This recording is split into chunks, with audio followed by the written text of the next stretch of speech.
Yo, hey guys, it's me, Fusion What Ifs, and today I'm back with another one shot, this being, what if Deku had Yami's Grimoire? Now, yeah guys, I know I've made a video in like a week and a half, maybe 2 weeks now. Reason being is that I'm having a little bit of trouble just like making the script and stuff. And yeah, also alongside the fact that, I just started school, had a football game like a few days ago, and so much other things are just taking up a bunch of my time. But I promise you that as soon as I get things sorted out, I'll be able to like, upload like probably once or twice a week. But yeah, that's pretty much it. Hope y'all enjoy this one. It's gonna be pretty short since I have to go back to school soon. But yeah, without further ado, play my intro.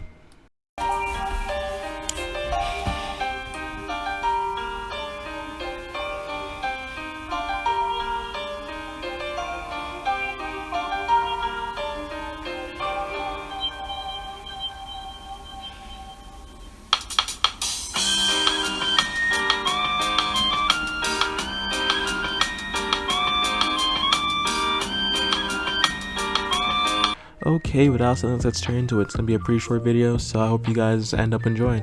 We would have Deku being born the exact way as in canon. His mom would still end up being Inko Midoriya, and his aunt still end up being Hisashi, right?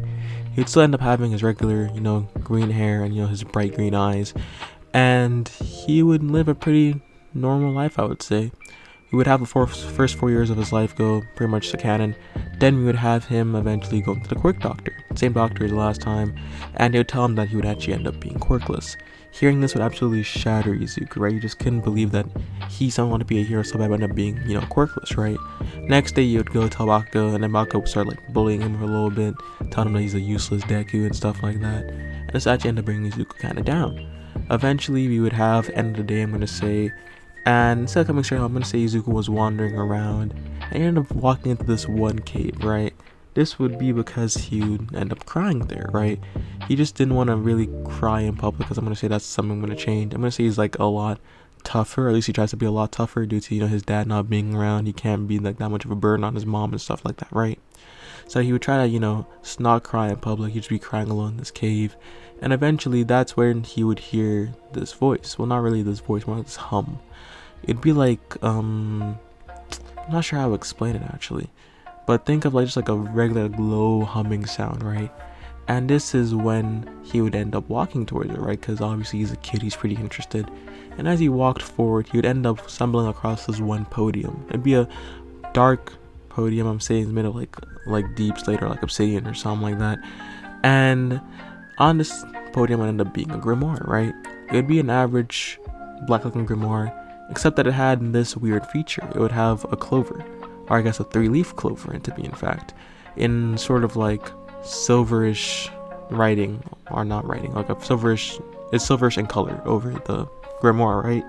This is when Izuku would feel attracted to grimoire, put his hands on it, and then all of a sudden he would be like blasted into his like mindscape, I'm gonna say, right? It would pretty much be purple everywhere, as like a purple hue. And this is when he would look for it and he'd see this towering figure over him, right?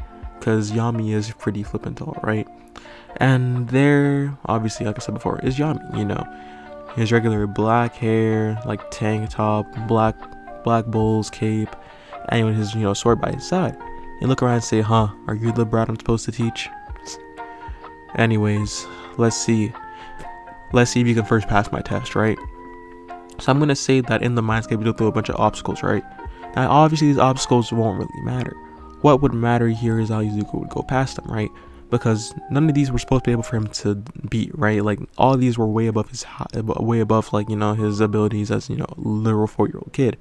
But he showed a will way beyond his years, the ability to surpass his limits. And this is what would entice Yami and be like, maybe you are worthy, kid. You know what? You're done. Come here and shake my hand. But remember, when you do, you will gain my powers, my grimoire, and my dark magic. And this is when, obviously, Izuku, as a kid, he ended up thinking, oh, dark magic is kind of scary. But at the same time, it's probably the closest he's ever gonna get to a quirk. So he would shake his hand, and Yami would almost start like disappearing. And as he'd start fading into particles, he would say, I hope you do your best out there, kid. I'm wishing the best for you.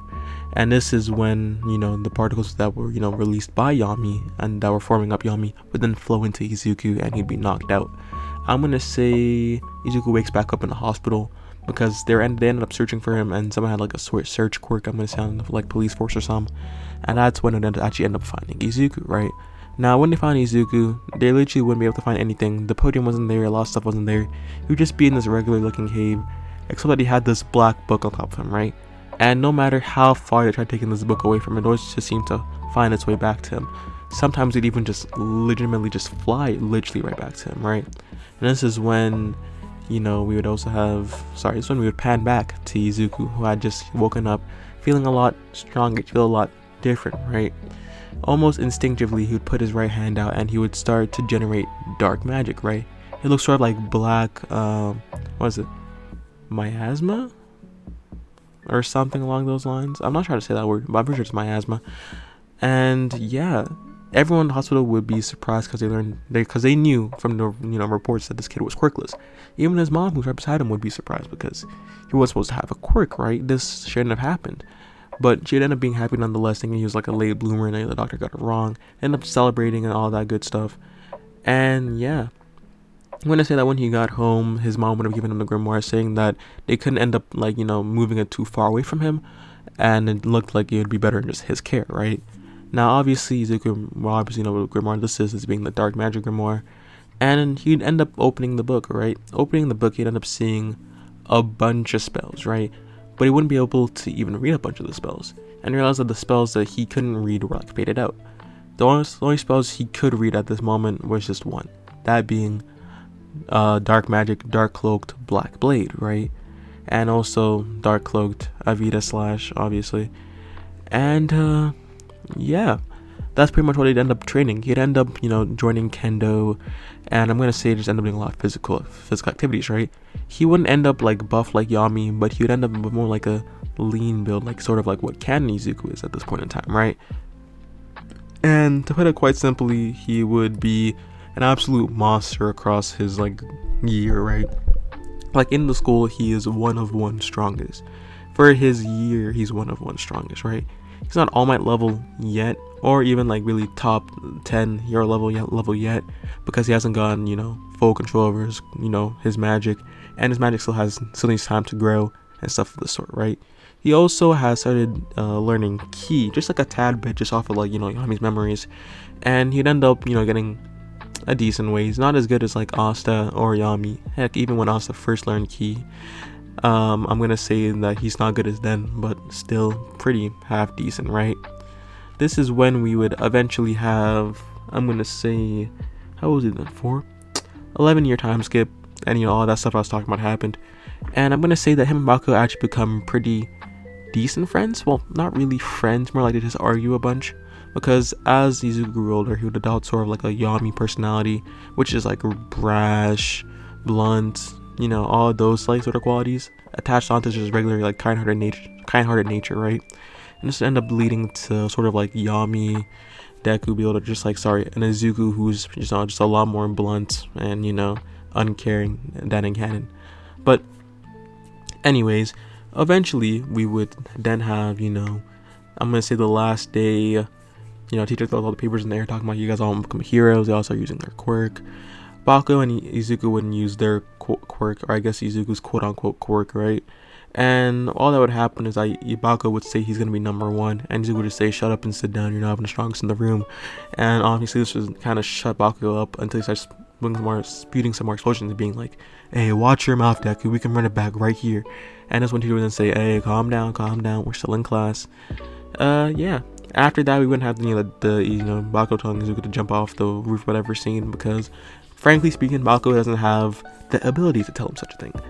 And yeah, afterwards we would then have I'm gonna say split villain encounter in the tunnels, and it would be pretty simple. Izuku would just get over there, he'd get into the tunnel, obviously, and at this point in time he would have learned a few more spells, more specifically dark magic, a black hole I believe it's called. And yeah, when such one attacks him, he would just sort of jump back. He wouldn't have a sword on him because obviously you can't just be carrying out a weapon even if it does complement your quirk.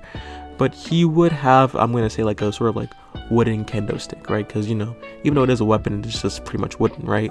He would end up throwing a few dark cloaked dark cloaked Avada blunt slash brazier, because obviously he doesn't want to kill it because he's not sure what it is yet. But as soon as he finds out that it's more just like, you know, all liquid, he would just end up popping black hole. And I'm gonna say just because of how weak the sludge villain is and how strong Izuku is, that, you know, all in all, it just end up sucking him into like a circle space, right? Like it wouldn't kill him and it wouldn't like absorb him realistically, but like it would just end up like making him into a spiral, into a ball. And then Izuku would just pretty much just hold it. He was gonna walk into the police station, right? Until we'd have All Might show up and saying, "Never fear, for I am here." With, you know, his regular All Might, you know, introduction. He ended up taking Sludge Villain from Izuku. Izuku would obviously ended up getting an autograph too, because he loves All Might. No homo. And yeah, that'd pretty much be it for, I guess, that half of the stuff. No Sludge Villain attack, because, you know, All Might doesn't drop him because Izuku doesn't jump on his leg. And also we wouldn't have the one for all scene because All Might didn't see, you know, Izuku do all of that, right? We would not have a 10-month time skip in which Izuku just ends up training, to be honestly. Like, he would just end up, he'd end up training, I'm gonna say, his kendo and like his like physical hand-to-hand skills, and more so end up doing like more like ki training too, right? And that's pretty much what would happen. We would then time skip, and obviously we would now have, you know, the start of, you know, the UA entrance exam. He would end up walking in, not tripping, so yeah, I say we'd end up meeting Uraraka then. But actually no, I'm gonna say that Uraraka's the one who trips this time, and he catches her and is like, "Hey, are you okay?" She ended up like sort of blushing me like, "Yeah, thank you for catching me," and stuff like that. And they ended up start kicking it off for a little bit. They go into the practical exam. I'm gonna say they're not gonna sit by each other, and you know, they just end up doing the exam. Izuku does good. Not as good as I'm going to say he did in canon, because even though he is smart, he does inherit some of Yami's personality, and as such he's a little bit of a dunderhead, for lack of better words. So he would still pass pretty decently high, but not like top 5 like I usually make him do. Maybe like top 10, top 15. And yeah, we didn't have the practical exam, or I guess before the practical exam they'd have to talk. It'd be Izuku and Mako sitting side by side again, and it's just sort of be like arguing, bickering back and forth about who's gonna win and who's number one. And this is when we'd have, obviously, stick up his butt Ida, who'd be like, "Hey guys, shut up, we're in a, you know, very prestigious school, you guys shouldn't be doing this." And up turning to all President Mike being like, "President Mike, there's still over 4 robots, you've only explained 3, and you should, you know, explain that. If it's a mistake on UA's fault, that's terrible on you guys."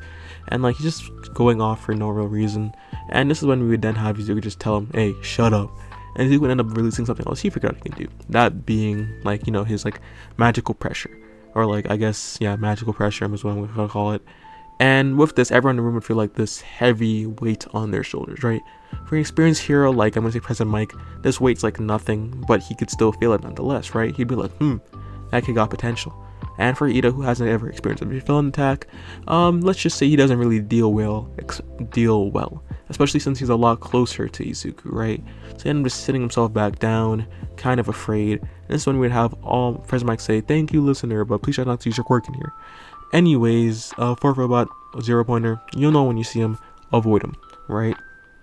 And yeah, with all that said, we would finally have the practical exam, for real now. They'd end up walking towards the gate. I'm gonna say Uraraka sees Izuku, walks over to him, they start chopping it up. And yeah, they end up just talking about how the exam's gonna go, you know, what they do, what school they went to, and stuff like that. And I'm gonna say that for Izuku's drip, he's just gonna have like a tracksuit and a cannon, but like just like black, just like all black. That's literally it. And I'm gonna say that, yeah, no, he's not gonna have his kendo or any swords on him, because it's gonna be like tools.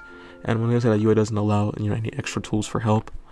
So yeah, he just end up going. He ended up just like pretty much just boosting himself using like mana reinforcement. I think that's what it's called, right? Mana reinforcement. And yeah, reinforcement magic, that's what it's called.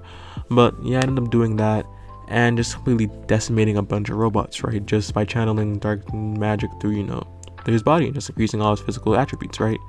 And even though, you know, dark magic is fundamentally slow, like if you look in the wiki and stuff like that, dark magic literally moves at a slow speed. By using reinforcement magic, you can, like, you know, increase physical attributes and also like do stuff like, for example, when he uses dark cloaked Avada Slash. If you guys don't know, like, dark magic still retains the sharpness. That's the reason why it's so effective with a katana instead of, you know, an actual blunt sword and stuff of that nature, right? Obviously, back to Izuku. He ended up just absolutely acing the exam, destroying a bunch of robots, and eventually he'd just be ready to just not do anything because he's already done. But this is when we would have Zero Point come out. Uraga would end up getting stuck under it for a little bit, and this is when Izuku would then be forced to obviously, unveil his Grimoire, I'm gonna say, right? Like, his Grimoire would just end up, like, floating, because I'm gonna say he left it in, like, the change room or something like that, end up bursting through, like, the locker door and just end up, like, flying towards him at high speeds, right? And everyone would end up seeing this, like, purplish light just zoom directly at Izuku, right, thinking it was attack, until it slowed down eventually and appear in front of his face. And so Izuku would then say, I kind of wish I didn't have to do this, but as he always said, surpass your limits. And the reason why he's saying this because he doesn't have a katana on him to use his dark magic cloak slash with, so instead he ended up using his hand, right? And this is when he would end up casting dark magic, dark cloaked black blade, slashing the 0 Point right in half, and actually absorbing some of, like, the energy, because that is something dark magic can do. It just has, like, what's it called? It can just, like, absorb, like, energy and attacks, for lack of a better word. So yeah, that ended up happening. 0 Point would end up exploding, just end up falling backwards, end up saving Uraga. After that, ended up going to, I'm gonna say, the front of the USA, UA, and end up handing her to Recovery Girl, right? That is all, guys. Hope y'all enjoyed. This has been what if Deku had Yami's Grimoire one shot. And yeah, if you guys want me to make a part 2 of this, just, like, tell me. I'll let you make a part 2 if I get, like, enough likes and comments. And yeah, sorry I was kind of rushed. I do actually have to get back to school in, like, less than half an hour. So yeah, once again, hope y'all enjoyed. Stay cold, stay frosted. Can't wait for my next video. Peace.